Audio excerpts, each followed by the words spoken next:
ഇന്ന് തന്നെ ഡൗൺലോഡ് ചെയ്യൂ. കാണൂ നിങ്ങളുടെ ഫേവറേറ്റ് ഷോസ്. താമസിക്കാൻ തൽക്കാലത്തേക്ക് ഒരു സ്ഥലം തരുന്ന പോലെയല്ല പണം. അതിൽ തൊടുമ്പോൾ ആരുടെ ആയാലും കൈയൊന്ന് വിറയ്ക്കും. പണം കടം ചോദിച്ചുകൊണ്ട് ഇനി വീട്ടിൽ നിന്ന് ഇറങ്ങിപ്പോകാൻ പറയോ?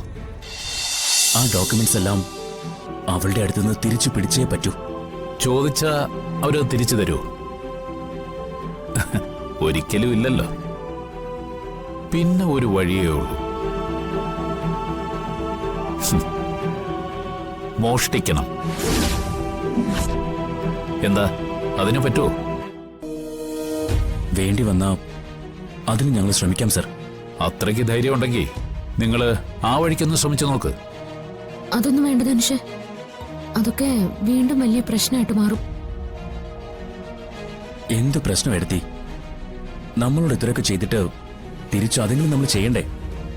എന്ത് റിസ്ക് എടുത്തിട്ടായാലും അവളുടെ കയ്യിൽ നിന്ന് ആ ഡോക്യുമെന്റ്സ് തിരിച്ചു പിടിച്ചേ പറ്റൂ. നമുക്ക് രണ്ട് വഴികളിലൂടെയും മൂവ് ചെയ്യാം. ഒറിജിനൽ ഡോക്യുമെന്റ്സ് കോപ്പി വേണമെങ്കിൽ അതിനുള്ള ആപ്ലിക്കേഷൻ കൊടുക്കാം.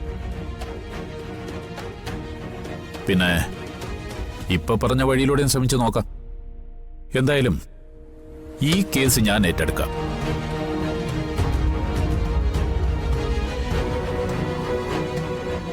ഇനി എന്താ സംശയം? അല്ല സർ, ഫീസിന്റെ കാര്യം. സാറ് വലിയ ഫീസ് വാങ്ങുന്ന വക്കീലാണെന്ന് ഞങ്ങൾക്കറിയാം. അതെ, എന്റെ ഫീസ് കുറച്ച് കൂടുതലാ. ഞാൻ ചെയ്യുന്ന ജോലിക്കുള്ള പ്രതിഫലം ചോദിച്ചു വാങ്ങാറുമുണ്ട്.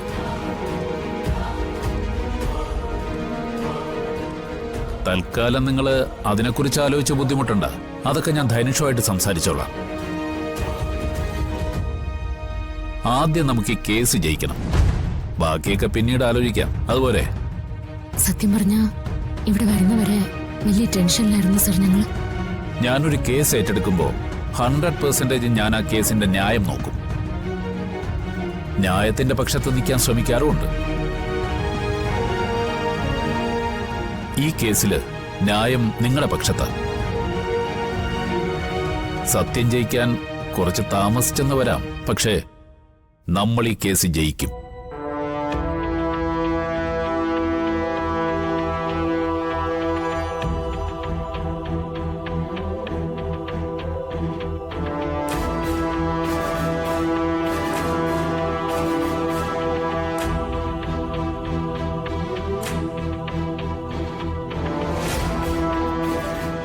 അഡ്വക്കേറ്റ് ശ്രീനിവാസ് നരസിംഹൻ.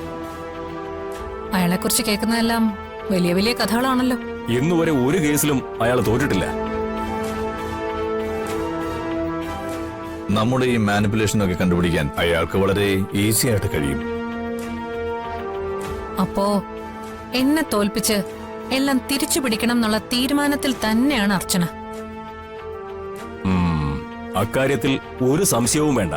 പക്ഷേ ഞാൻ കേട്ടത് ഈ വക്കീല് ഒരു സിറ്റിങ്ങിന് തന്നെ ലക്ഷങ്ങൾ ഫീസ് വാങ്ങുന്ന ആളാണെന്നാ.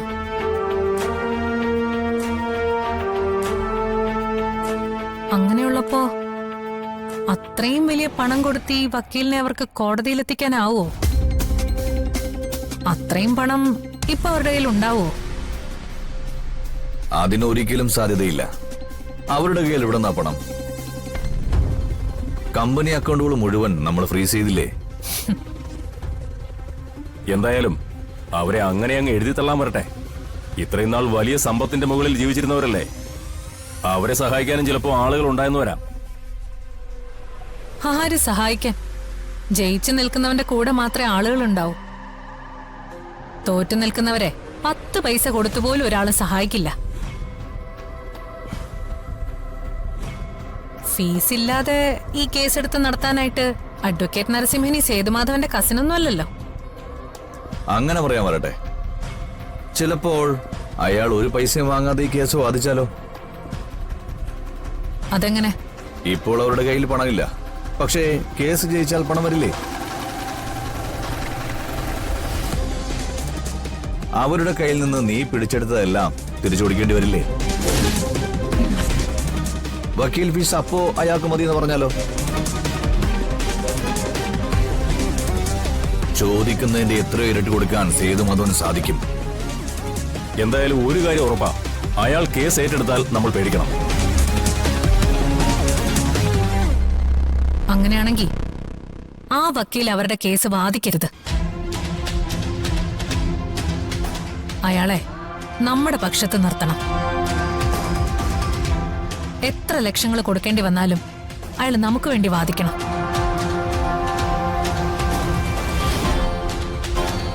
നമുക്ക് അയാളെ ഒന്ന് കാണണം. മൂർത്തി, അയാളുമായിട്ട് ഉടനെ തന്നെ ഒരു അപ്പോയിന്റ്മെന്റ് ഫിക്സ് ചെയ്യണം. ഉടൻ തന്നെ അതിനുള്ള ഏർപ്പാടുണ്ടാക്കാം.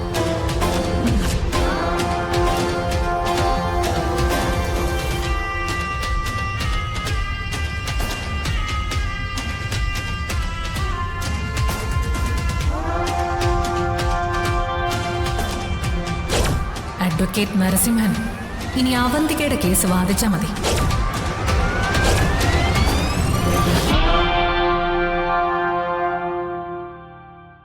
എടാ, ഞാൻ പറയുന്നത് നീ ഒന്ന് കേക്ക്.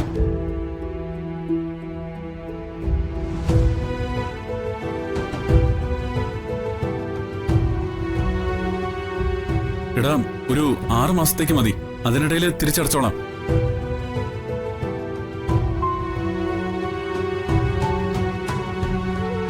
ഓക്കെടാ, ശരി.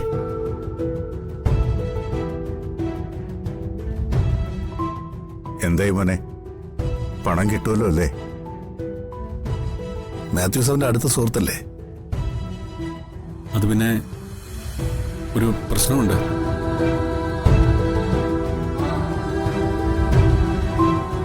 പണം കിട്ടില്ല അല്ലേ?